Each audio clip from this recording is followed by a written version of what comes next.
अस्सलाम वालेकुम, मेरा नाम डॉक्टर अवैस अनवर है और हम डिस्कस कर रहे हैं 2010 का इंटीरियर सिंध का पेपर। कुछ क्वेश्चंस रह गए हैं। Dash continuously change the kinds of plants and animals. वो क्या चीज़ है जो किसी जगह के ऊपर प्लांट्स और एनिमल्स की जो टाइप्स हैं उन्हें चेंज करती रहती है। तो अगर तो आपने चैप्टर नंबर आई थिंक 11 पढ़ा है तो आपने ये वर्ड वहाँ पर सुना होगा जिसे हम कहते हैं सक्सेशन। सक्सेशन की डेफिनेशन क्या है? सक्सेशन कहते हैं एक कम्युनिटी का चेंज होना बाय अनदर कम्युनिटी। एक कम्युनिटी के बदले दूसरी कम्युनिटी आती है, दूसरी कम्युनिटी के बदले तीसरी कम्युनिटी आती है। अब कम्युनिटी किसे कहते हैं? कम्युनिटी कहते हैं एक ऐसे ग्रुप को कि जिसके अंदर डिफरेंट स्पीशीज़ आपस में एक जगह रह रही होती हैं। जैसे कि प्लांट्स जो हैं उनकी कुछ स्पीशीज़ और एनिमल्स की स्पीशीज़ अगर एक जगह रह रही हैं, किसी एक जगह पर कुछ प्लांट्स और एनिमल्स हैं, तो ये बेसिकली वहाँ की कम्युनिटी कहलाएगी। तो होता यह है कि शुरू में अगर किसी जगह कोई आबादी नहीं है, कोई लिविंग ऑर्गेनिज्म नहीं है, तो शुरू में बहुत सिंपल से ऑर्गेनिज्म आएंगे, फिर उनसे एडवांस, फिर उनसे एडवांस, फिर उनसे एडवांस, और फाइनली उस एरिया के मुताबिक एक बेस्ट कम्युनिटी आपको मिलेगी। यानी वो जैसा भी एरिया है वहाँ के हिसाब के बेस्ट प्लांट्स और बेस्ट एनिमल्स आपको वहाँ मिल जाएंगे। ये फाइनल कम्युनिटी होती है, ये कहलाती है क्लाइमेक्स कम्युनिटी। तो ये जो ऑर्डरली चेंज हो रहा है या रिप्लेसमेंट हो रही है एक कम्युनिटी की दूसरी कम्युनिटी से, अनलेस कि वहाँ के मुताबिक बेस्ट कम्युनिटी आ जाए, ये पूरा प्रोसेस कहलाता है सक्सेशन। तो हमारा जो करेक्ट आंसर है वो सक्सेशन है। प्रेडेशन किसे कहते हैं? प्रेडेशन शिकार को कहते हैं। आपके जितने भी एनिमल्स हैं जो दूसरे एनिमल्स को खाते हैं, तो ये प्रेडेशन कहलाता है। सिम्बियोसिस एक ऐसा रिलेशनशिप होता है जिसमें दो ऑर्गेनिज्म आपस में मिलकर ज़िंदगी गुजारते हैं, जिसमें किसी का नुकसान नहीं होता। या तो दोनों को फ़ायदा होता है एक दूसरे से, या एक को फ़ायदा होता है, एक को कोई फ़र्क नहीं पड़ता लेकिन नुकसान नहीं होता। पैरासाइटिज्म एक ऐसा रिलेशनशिप होता है जिसमें दो ऑर्गेनिज्म मिलकर रहते हैं, लेकिन एक जो है उसके फ़ायदा हो रहा होता है और दूसरे को नुकसान हो रहा होता है। जिसे फ़ायदा होता है उसे पैरासाइट कहते हैं, जिसे नुकसान हो रहा होता है उसे होस्ट कहते हैं। ग्रेजिंग कहते हैं प्लांट्स को खाने का अमल। ये बेसिकली हर्बीवोर्स करते हैं जो प्लांट्स के ऊपर फीड करते हैं। तो ये चार जो है ना, बाकी जो चार चीज़ें हैं ये रिलेशंस हैं, इंट्रैक्शन है, लिविंग ऑर्गेनिज्म के दरमियान इंट्रैक्शन है। बट वो प्रोसेस जिसके अंदर पूरी की पूरी कम्युनिटी दूसरी कम्युनिटी से रिप्लेस होती है वो सक्सेशन कहलाता है। The total aggregate of genes in a population is called. देखें, अगर आपके पास एक जगह पर कुछ इंसान है, फॉर एग्जांपल चलें प्लांट्स की बात कर लेते हैं। ये हमारे पास एक गार्डन है जिसके अंदर 100 दरख्त हैं, और ये जो दरख्त हैं ये बेसिकली एक ही तरह के प्लांट के, फॉर एग्जांपल सेब के दरख्त हैं, तो सारे दरख्त जो हैं ये सेब के हैं। अब मैं क्या करूं, इनके हर दरख्त के अंदर जितनी भी जीन्स हैं, एक दरख्त में जितनी जीन्स हैं, यानी उसके एक सेल में जितने क्रोमोसोम हैं, उनमें से सारी जीन्स निकालूं और पूरे के पूरे दरख्तों की 100 के 100 दरख्तों की सारी जीन्स निकाल के मैंने इस बैग के अंदर डाल दी। तो अब ये जो बैग है जिसके अंदर सारी जीन्स निकाल कर मैंने डाल दी, ये कहलाता है जीन पूल। ठीक है। एक पॉपुलेशन कहते हैं एक स्पीशी के मेंबर जब एक जगह रह रहे होते हैं, उनकी सारी जीन्स का जो सम होता है, जो टोटल होता है, जो कलेक्शन होता है, वो कहलाता है जीन पूल। जीन पूल को एक और तरह से भी डिफाइन किया जाता है। आप सारी जीन्स ना निकालें, आप किसी एक कैरेक्टर की जीन्स निकालें। फॉर एग्जाम्पल इन दरख्तों में फूल लगते हैं, सेब का फूल होता है, फिर फल बनता है, तो इन दरख्तों में फूल लगते हैं। अब फ्लावर के कलर के लिए, हर फ्लावर का एक कलर होता है, तो इसके अंदर जो फ्लावर के कलर के लिए जितनी भी जीन्स हैं, हर प्लांट के पास होंगी 2 जीन्स, तो 100 प्लांट्स के पास होंगी 2 × 100, ये बनता है 200।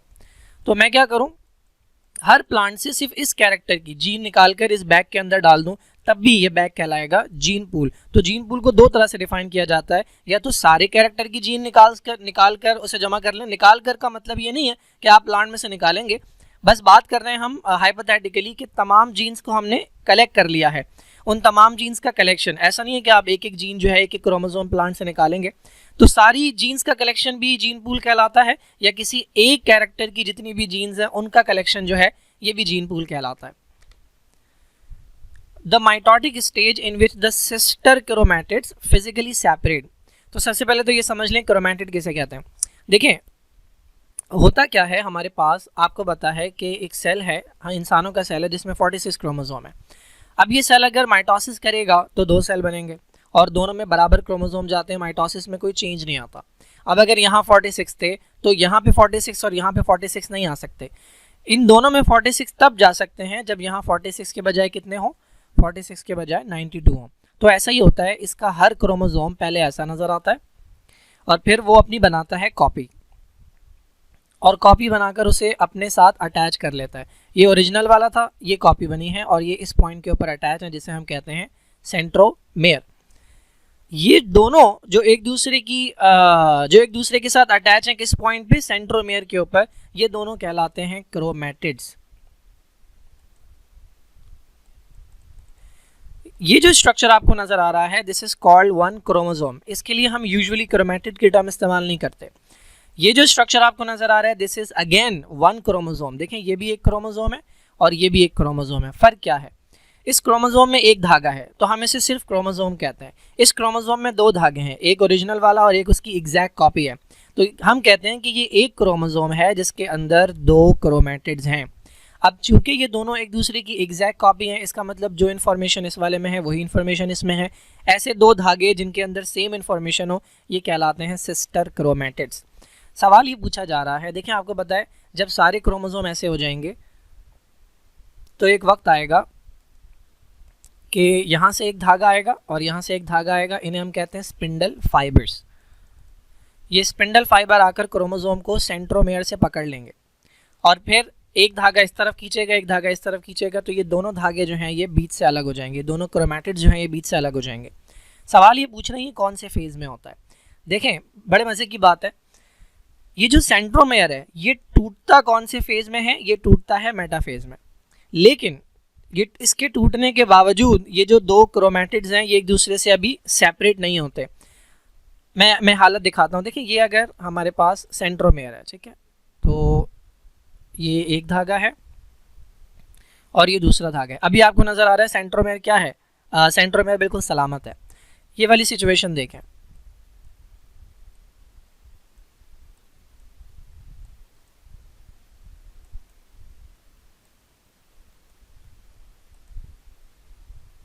इस सिचुएशन के अंदर सेंट्रोमेयर बीच से टूट गया, लेकिन क्या अभी भी ये जो क्रोमैटिड्स हैं ये एक दूसरे से दूर हुए हैं? नहीं, ये अपनी पोजीशन पर मौजूद है। मैंने तो खैर बहुत स्पेस बना दी है इनके दरमियान, लेकिन अभी तक ये अपनी पोजीशन पर मौजूद है। ये काम होता है मेटाफेज के अंदर।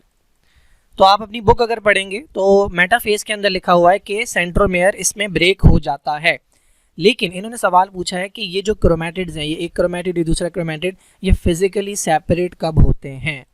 तो अब इसके बाद जो नेक्स्ट स्टेज आता है या नेक्स्ट फेज आता है जिसे आप कहते हैं एनाफेज, उसके अंदर ये इस डायरेक्शन में मूव करना शुरू करेगा और ये इस डायरेक्शन में। तो एक्चुअल फिजिकल सेपरेशन जो होगी वो एनाफेज के अंदर होती है।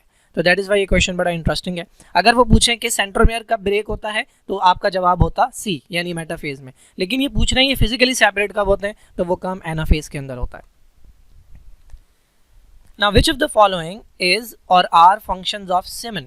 ये सेमन क्या है? सेमन बेसिकली मेल का रिप्रोडक्टिव फ्लूइड होता है। ह्यूमन मेल का जो रिप्रोडक्टिव फ्लूइड है वो सेमन कहलाता है। सेमन के अंदर हमारे पास जो ह्यूमन मेल होता है उसकी बॉडी में, उसके रिप्रोडक्टिव सिस्टम में 3 ग्लैंड्स होते हैं। एक का नाम है सेमिनल वेजिकल, एक को हम कहते हैं प्रोस्टेट, और एक कहलाता है कॉपर्स ग्लैंड, ठीक है, COWPER, कॉपर्स ग्लैंड। इसका दूसरा नाम होता है bulbourethral gland, bulbourethral. इन तीनों से जो फ्लूइड निकलता है वो प्लस स्पर्म्स ये आते हैं टेस्टिस से। इनको मिलाकर, इनसे जो फ्लूइड निकला है वो और स्पर्म को मिलाकर कहा जाता है सेमन। तो मेल की बॉडी से खाली स्पर्म नहीं जाते बल्कि वो स्पर्म एक फ्लूइड के अंदर होते हैं, तो वो कलेक्टिवली कहा जाता है सेमन। अब सवाल ये पूछा है कि ये जो सेमन है इसका फ़ायदा क्या है, यानी ये पूछना चाह रहे हैं कि भाई इस लिक्विड की ज़रूरत क्या है, खाली खाली स्पर्म क्यों नहीं जा सकते। तो देखें, पहला पॉइंट लिखा हुआ है कि ये प्रोवाइड करता है स्पर्म को विद द फूड। ये बिल्कुल सही पॉइंट है। इस सेमन के अंदर जो है ये बहुत ज़्यादा अमाउंट होता है फ्रक्टोज का, ठीक है, और ये फ्रक्टोज जो है ये स्पर्म इस्तेमाल करते हैं किस काम के लिए? आपको पता है कि स्पर्म जो है उनके पास होती है टेल, और इस टेल से वो स्विम करते हैं। जाहिर है टेल को मूव करने के लिए क्या चाहिए होगी? एनर्जी चाहिए होगी। तो इस एनर्जी के लिए ये यूज़ करते हैं फ्रक्टोज, जो कि इस सेमन के अंदर मौजूद होता है। तो ये इनकी फूड है। इसके अलावा it provide the sperm with a medium to swim in. Yes, sperm का काम है स्विम करना। अगर कोई लिक्विड मौजूद नहीं होगा तो वो स्विम किसके अंदर करेंगे? तो ये जो सेमन है, ये जो फ्लूइड है, ये प्रोवाइड करता है एक मीडियम ताकि उसके अंदर स्पर्म जो है वो स्विम कर सकें। और तीसरा बड़ा important function, it neutralize the acidity of urethra. देखिए, ये वो पाइप है कि जिसके थ्रू जो है वो सेमन जो है वो बॉडी से बाहर जाएगा। ये मेल का ऑर्गन है जिसे आप कहते हैं पीनिस। अच्छा, पीनिस जो है ये 2 कामों के लिए इस्तेमाल होता है। एक यूरिन पास करने के लिए, इसी पाइप के जरिए यूरिन भी जाता है और इसी पाइप के जरिए सेमन भी जाता है। मेल के अंदर अलग अलग पाइप नहीं होते। अलबत्ता यह है कि ये दोनों एक वक्त में नहीं जाते, लेकिन सपोज करें अभी यूरिन गया इससे, जब यूरिन बॉडी से बाहर जाएगा तो थोड़े थोड़े यूरिन के ड्रॉप्स होते हैं जो इस पाइप के अंदर रह जाते हैं, ठीक है, थोड़ा थोड़ा यूरिन जो है बाकी रह जाता है। अब यूरिन होता है एसिडिक, और स्पर्म्स अगर यूरिन के साथ कांटेक्ट में आ जाएंगे तो वो डिस्ट्रॉय हो जाएंगे। तो ये जो सेमन होता है ना, ये होता है अल्कलाइन। अल्कलाइन का मतलब बेसिक होता है ये। तो ये क्या करता है, इस यूरिन की जो एसिडिटी है, जो बचा कुचा यूरिन है, इसकी एसिडिटी को कर देता है न्यूट्रलाइज। इस तरह से ये स्पर्म्स को प्रोटेक्ट करता है। तो ये तीनों काम है, ये बुक के अंदर आपको मिल जाएंगे। ये तीनों काम जो है ये सेमन के होते हैं। ओके जी, coccyx, a reduced tail bone in man is the best example of. अगर आपने स्केलेटन की डायग्राम देखी हो तो स्केलेटन के हमारा जो वर्टिब्रल कॉलम है, जो हमारी बैकबोन है, उसकी बिल्कुल नीचे वाली जो 4 पीसेस होते हैं, 4 वर्टिब्री होती हैं, वो कहलाती हैं कॉक्सीजियल वर्टिब्री, और वो चारों मिलकर फ्यूज हो जाती हैं, एक बन जाती है, जिसे हम कहते हैं कॉक्सिक्स। अच्छा, अब ये जो कॉक्सिक है इसे टेल बोन भी कहा जाता है। जो एनिमल्स हैं जिनके पास टेल होती है, आपने नोट किया होगा कि वो टेल मूव करते हैं। अब ये टेल मूव कैसे होती है? टेल के अंदर तो कोई हड्डी होती नहीं है, तो ये जो छोटी सी हड्डी बॉडी के अंदर होती है, इसे मूव करने से टेल मूव होती है। फॉर एग्जाम्पल, ये छोटी सी हड्डी है, ठीक है, और यहाँ से टेल स्टार्ट हो रही है, ये पूरी बड़ी सी टेल है, ये एनिमल की टेल है। तो इसको अगर इस डायरेक्शन में मूव करेंगे छोटी सी बोन को, तो टेल ऊपर जाएगी, और अगर इस डायरेक्शन मूव करेंगे तो टेल नीचे आ जाएगी। तो ये टेल बोन कहलाती है। अब इंसानों के पास तो दुम होती नहीं है, लेकिन इंसानों के पास ये वाली हड्डी मौजूद है। तो ऐसे ऑर्गन्स के जिनका कोई फंक्शन नहीं है लेकिन उसके बावजूद वो मौजूद है, ये कहलाते हैं वेस्टिजियल ऑर्गन।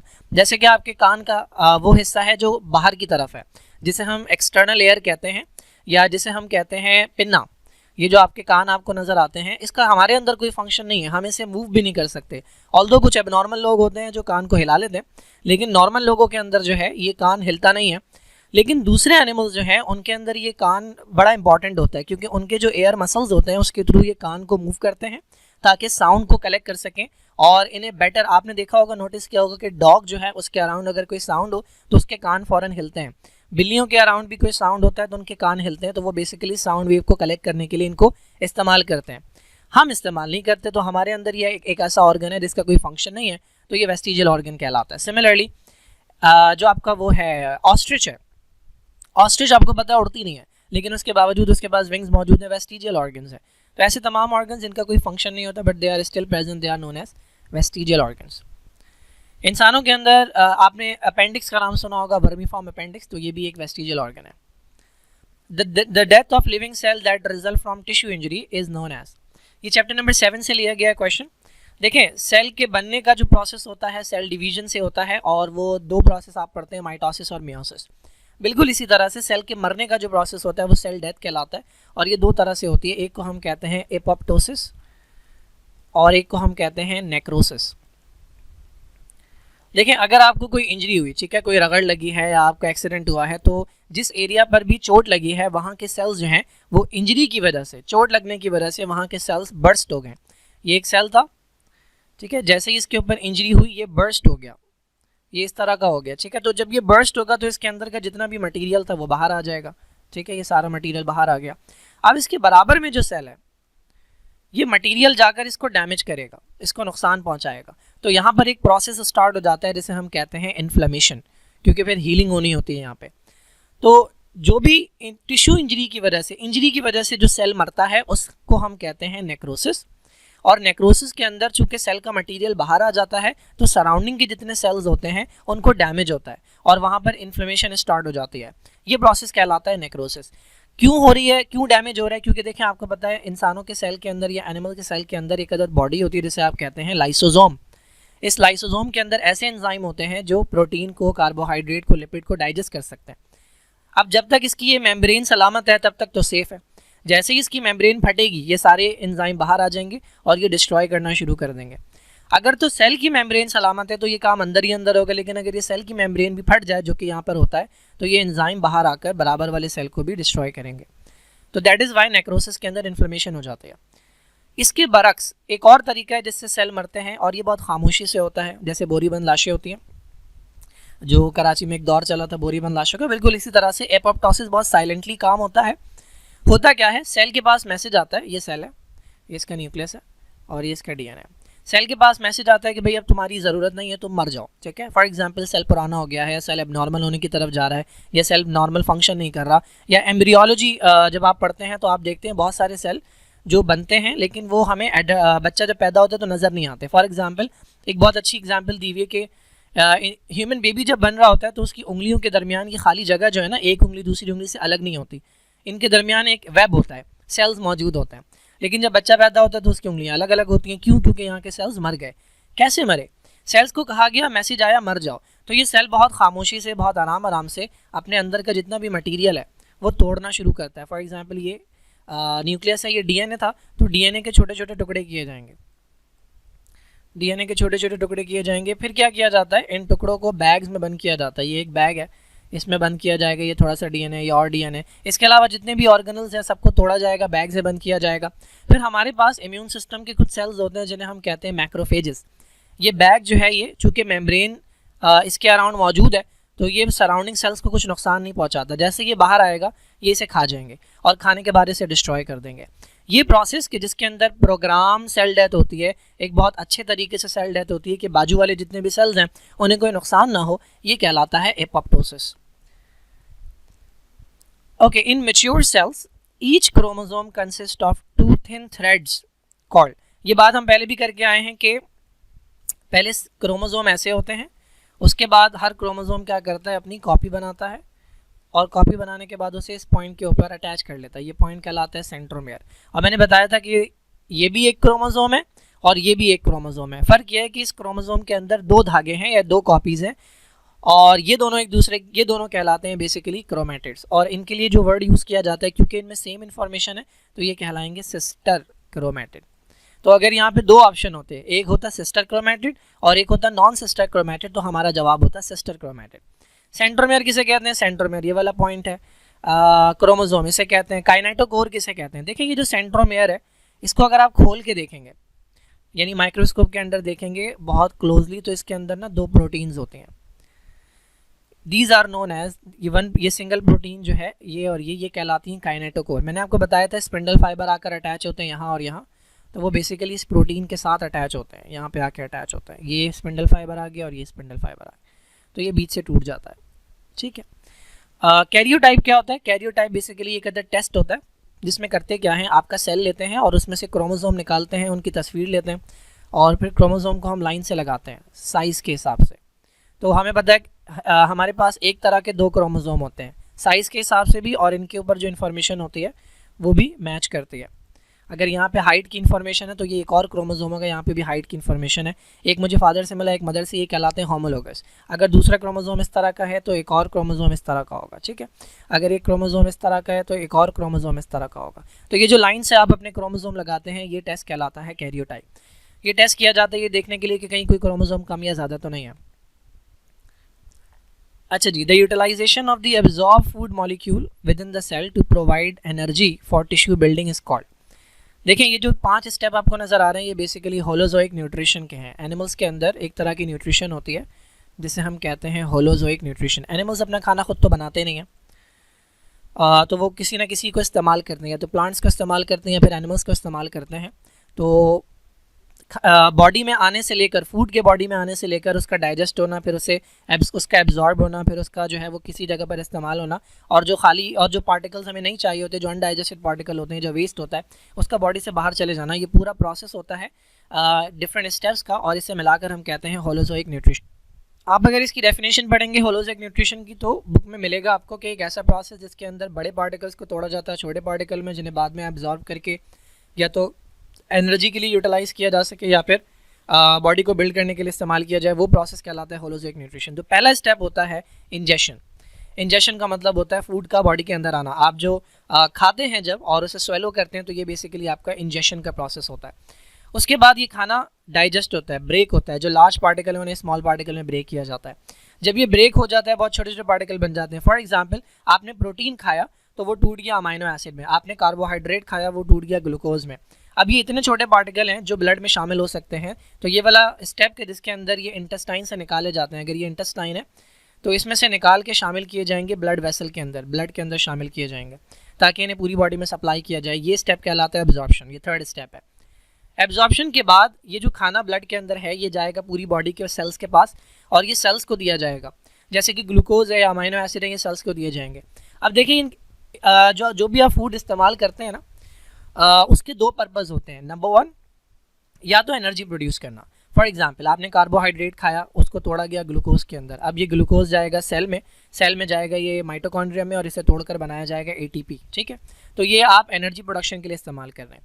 लेकिन आपने जो प्रोटीन खाया वो कन्वर्ट हो गया अमाइनो एसिड के अंदर। अब इस अमाइनो एसिड से एटीपी नहीं बनाएंगे, इस अमाइनो एसिड से आप अपनी प्रोटीन बनाएंगे। तो बेसिकली आप अपनी बॉडी बना रहे हैं। तो या तो बॉडी को बिल्ड करने के लिए इस्तेमाल की जाती है फूड पार्टिकल्स, या फिर एनर्जी प्रोडक्शन के लिए। ये स्टेप ये कहलाता है एसिमिलेशन। यही पूछा गया यहाँ पे कि आप यूटिलाइज कर रहे हैं एब्जॉर्ब फूड मॉलिक्यूल को in the cell to provide energy या टिश्यू बिल्डिंग, या तो बॉडी को बिल्ड करने के लिए या एनर्जी के लिए। ये स्टेप कहलाता है एसिमिलेशन। फाइनल स्टेप क्या होता है? इजेशन। आपको पता है कुछ पार्टिकल्स ऐसे होते हैं, कुछ फूड के अंदर मटेरियल ऐसा होता है जो हमें नहीं चाहिए होता, जो हमारे लिए वेस्ट होता है, तो उसे बॉडी से निकाल दिया जाता है in the form of stools. ये स्टेप कहलाता है इजेशन। अच्छा भाई, plaque when combined with certain chemicals in the saliva it becomes hardened and calcified forming a deposit known as क्या कहते हैं उसे? ठीक है, तो देखिए सबसे पहली बात ये तो हटा दें, मोलर तो हटा दें, क्योंकि मोलर जो है ये यहाँ पर किसी डिजीज़ से रिलेटेड या किसी प्रॉब्लम से रिलेटेड पूछा गया है, जबकि मोलर तो नॉर्मल दांत को कहते हैं, ठीक है। आपके जो सबसे आखिरी वाले दांत है पीछे, वो मोलर कहलाता है। अब बाकी बच गई ये चार चीज़ें। तो इन चार चीज़ों में से ये डेंटाइन, ये नॉर्मल लेयर होती है, दांत की नॉर्मल लेयर होती है। मैं आपको टूथ का स्ट्रक्चर दिखाता हूँ। देखिए ये बेसिक स्ट्रक्चर होता है टूथ का, किसी भी दांत का ये स्ट्रक्चर होता है मेन। इसके ऊपर आपको ये जो वाइट लेयर नज़र आती है, जब आप मुंह खोलते हैं या दांत दिखाते हैं तो आपको दांत सफ़ेद नज़र आते हैं। सबसे ऊपर वाली लेयर होती है जिसका नाम है इनेमल, ये लिखा हुआ है इसका नाम इनेमल। इनेमल को अगर हटाया जाए तो इनेमल के नीचे एक और लेयर होती है जिसे कहते हैं डेंटाइन। तो वहाँ पर जो डेंटाइन लिखा हुआ था वो मैंने इसीलिए हटा दिया था। अच्छा, डेंटाइन के अंदर वाला जो एरिया होता है वो कहलाता है पल्प कैविटी या पल्प। देखें ये वो एरिया होता है जहाँ पे आपकी ब्लड वेसल्स होती हैं, आर्टरी और वेन, और यहाँ पे नर्व होते हैं। तो जब तक इनेमल डिस्ट्रॉय होता है ना, आपको दर्द नहीं होता। जब डेंटाइन डिस्ट्रॉय होता है तब भी आपको दर्द नहीं होता। जब कोई बैक्टीरिया पहुँचता है पल्प तक तब आपको दर्द होता है, क्योंकि ना तो डेंटाइन में कोई नर्व मौजूद है और ना ही इनेमल में कोई नर्व मौजूद है। पल्प के अंदर नर्व मौजूद है। तो जब दर्द होने लगे आपको, इसका मतलब जो आपका इन्फेक्शन है वो फैल चुका है नीचे तक। अच्छा, अब इन्होंने सवाल क्या पूछा है, देखिए होता क्या है, आपका जो सलाइवा है उसका काम होता है जो बैक्टीरिया वगैरह हैं उन्हें किल करना। और आप जब खाना खाते हैं तो प्रॉपर अगर ब्रशिंग ना करें तो कुछ खाना जो है या कुछ फूड पार्टिकल्स जो हैं वो डिपॉजिट होने लगता है, ठीक है। कुछ फूड पार्टिकल्स जो हैं वो दांतों के ऊपर डिपॉजिट होने लगते हैं, जिसकी वजह से दांत आपके पीले हो जाते हैं। ये कहलाता है प्लाक। जो दांत आपके पीले हो जाते हैं, ठीक है, ये जो वाइट येलोइश सा सब्सटेंस आपके दांतों पर जमा हो जाता है, this is known as plaque. ये इतना खतरनाक नहीं होता, लेकिन अगर प्लाक को रिमूव ना किया जाए तो इस प्लाक के अंदर और चीज़ें शामिल हो जाती हैं जो कि इसे हार्ड बना देती हैं। सवाल के अंदर इन्होंने कहा था कि प्लाक जो है जब कुछ केमिकल्स के साथ मिल जाए, सलाइवा से कुछ केमिकल्स शामिल हो जाते हैं, कैल्शियम डिपॉजिट हो जाता है, इसके अलावा कुछ बैक्टीरिया भी इसके अंदर चले जाते हैं जिन्हें हम कहते हैं एनारोबिक बैक्टीरिया। ये एसिड प्रोड्यूसिंग बैक्टीरिया होते हैं। तो ये हार्ड हो जाता है। प्लाक खतरनाक नहीं है, प्लाक जो है वो आसानी से रिमूव हो जाता है, लेकिन जब वो हार्ड हो जाए और कैल्सिफाइड हो जाए, अब उसे आप प्लाक नहीं कहते, अब उसे हम कहते हैं कैलकुलस, ठीक है। तो कैलकुलस प्लाक की हार्ड वाली फॉर्म है और ये बड़ा डेंजरस होता है। ये अगर पड़ा रहे तो ये दांतों को बहुत ज़्यादा डिस्ट्रॉय करता है। अच्छा, एक दो चीज़ें मैं और समझा दूँ यहाँ पे। देखिए यहाँ जो आपको नज़र आ रहा है, ये जो येलोइश बहुत ज़्यादा ये हार्ड मटेरियल होता है, ये बहुत आसानी से नहीं निकलता। This is known as dental caries. तो पहले तो बिल्कुल सिंपल सा येलोइश सा एक मार्क आता है और उसके बाद जो है ये इतना ज़्यादा हार्ड हो जाता है, ये बहुत टफ हो जाता है, तो इसे हम कहते हैं डेंटल कैरीज। अच्छा, इसके अलावा हमें पता है, मैंने दांत के बारे में एक और चीज़ आपको बतानी थी। हाँ, देखिए ये जो दांत है आपका, ये जड़ा हुआ होता है इस स्ट्रक्चर के अंदर, ठीक है। ये जो आपको साइड में नज़र आ रहा है, इसके अंदर दांत जो है वो फंसा हुआ है। दिस इज़ नोन एज जिंजीवा, या इसे आप गम्स कहते हैं। तो गम्स की इन्फ्लेमेशन, गम्स के ऊपर अगर इन्फेक्शन हो जाए, ठीक है, या यहाँ पर अगर सूजन हो जाए, तो जिंजीवा की इन्फ्लेमेशन कहलाती है जिंजीवाइटिस। आइटिस का मतलब होता है इन्फ्लेमेशन। तो जिंजीवाइटिस जो है ये जिंजीवा की इन्फ्लेमेशन होती है। अब देखें होगा क्या, जब यहाँ पर इन्फ्लेमेशन स्टार्ट होगी ना तो वो इस जिंजीवा के दरमियान और दांत के दरमियान जो है वो गैप प्रोड्यूस करेगी। जब गैप प्रोड्यूस होगा दोनों तरफ से या एक तरफ से अगर गैप प्रोड्यूस होगा तो आपका दांत हिलने लगेगा, और जब दांत हिलने लगेगा तो एक वक्त आएगा कि ये दांत निकल कर गिर जाएगा। तो ये होता है जिंजिवाइटिस में। ओके, तो मैंने मोलर बता दिया। मोलर तो नॉर्मल दांत होता है, डेंटाइन लेयर होती है, जिंजिवाइटिस समझा दिया, कैलकुलस समझा दिया। डेंटल केरीज क्या है मैंने आपको बताया था, एक आपका ये क्राउन है, ठीक है, क्राउन के बाद आपकी जो है वो दूसरी लेयर है, that is known as dentine, और उसके बाद आपका पल्प है, ठीक है, ये पल्प है। तो जब अटैक होते होते होते होते चला जाता है ना पल्प तक, इस कंडीशन को हम कहते हैं डेंटल केरीज, जिसमें दांत जो है उसमें कीड़ा लग जाना जिसे कहते हैं आप, तो ये डेंटल केरीज कहलाता है। और इसमें ये होता है कि फिर उसको रिमूव करके साफ करके उसे फिल करना पड़ता है। Now a patient is having an epigastric discomfort. Epigastric आपका वो हिस्सा होता है जहाँ पर आपके जो चेस्ट है उसमें सेंटर में एक बोन होती है। अगर आप हाथ लगाएं बिल्कुल सेंटर में तो एक बोन होती है जिसे कहते हैं स्टर्नम। तो ये स्टर्नम अगर आप फील करते हुए चले जाएं तो एक पॉइंट आएगा कि जहाँ पर स्टर्नम ख़त्म हो जाएगी, ये पॉइंट कहलाता है एपिगैस्ट्रिक रीजन या एपिगैस्ट्रियम कहलाता है। ये एब्डोमेन का सबसे ऊपर वाला पार्ट होता है। तो यहाँ पर जलन होती है, एपिगैस्ट्रिक डिस्कम्फर्ट, यहाँ पर जलन होती है खाने के बाद। हार्ट बर्न, ठीक है, आपको लगेगा कि सीने में जलन हो रही है। फ्लैटुलेंस, ठीक है, डकारें आएंगी, और नॉजिया और वॉमिटिंग होगी। तो ये किसी पेशेंट को ये तीन चीज़ें हो रही हैं, खाना खाने के बाद उसे ये तीन चीज़ें हो रही हैं। अब इन्होंने पूछा है कि भाई वो कौन सी बीमारी है जो कि इस पेशेंट को है। तो देखिए सबसे पहली बीमारी लिखी हुई है कॉन्स्टिपेशन। कॉन्स्टिपेशन के अंदर क्या होता है, हमारा जो अनडाइजेस्टेड मटेरियल है या जो वेस्ट मटेरियल है जो हमारी इंटेस्टाइन के अंदर है, ये हमारी लार्ज इंटेस्टाइन है, ठीक है, ये हमारी लार्ज इंटेस्टाइन है, इसके अंदर ये मटेरियल है, ठीक है। अब इसने आगे मूव करना है। अगर ये बहुत स्लोली मूव करेगा ना तो इसमें से ज़्यादा अमाउंट वाटर का रीअब्जॉर्ब हो जाता है। जब वाटर का अमाउंट ज़्यादा रीअब्जॉर्ब हो जाता है तो ये हार्ड हो जाएगा। जब ये हार्ड हो जाएगा तो ये डिफ़िकल्ट होगा टू पास। तो ये कंडीशन कहलाती है कॉन्स्टिपेशन, जिसे आम लोग कब्ज़ कहते हैं। तो कब्ज़ के अंदर या कॉन्स्टिपेशन में जो स्टूल है वो इतना ज़्यादा हार्ड हो जाता है कि वो पास नहीं हो पाता। अब पेशेंट क्या करेगा, बहुत ज़्यादा प्रेशर लगाएगा। जब प्रेशर लगाएगा तो जो एनस है, ये यहाँ पे रेक्टम है, ठीक है, ये यहाँ पे रेक्टम है और ये ओपनिंग है जिसे हम कहते हैं एनस। तो अगर ये फूड पार्टिकल यहाँ पे स्टक है और ये बहुत ज़्यादा प्रेशर लगाएगा तो ये जो एनस है ना, एनस, ठीक है, ये जो एनस है इसके अराउंड जो ब्लड वेसल्स होती हैं वो खिंचती हैं, उन पे खिंचाव पड़ता है तो वो डायलेट हो जाती हैं, उनका साइज जो है वो बड़ा हो जाता है। इस कंडीशन को हम कहते हैं पाइल्स। पाइल्स का दूसरा नाम है हेमरॉइड्स। तो ये दोनों एक ही चीज़ है, पाइल्स और हेमरॉइड एक ही चीज़ है। ये क्यों होता है, बहुत ज़्यादा प्रेशर की वजह से। ये सिर्फ इस वजह से नहीं होगा, कब्ज़ की वजह से नहीं होगा। अगर आपको मुसलसल खांसी है, लाइक जिन लोगों को टीबी होता है और वो इलाज नहीं करवाते, तो मुसलसल खांसी जब आप खांसते हैं तो आपका जो पेट है उसके ऊपर ज़ोर पड़ता है, तो सारे ऑर्गन्स के ऊपर ज़ोर पड़ता है, जिसकी वजह से जो प्रेशर है वो जनरेट होता है एनस के अराउंड। तो मुसलसल खांसी से भी हो सकता है, वेट लिफ्टिंग से भी हो सकता है।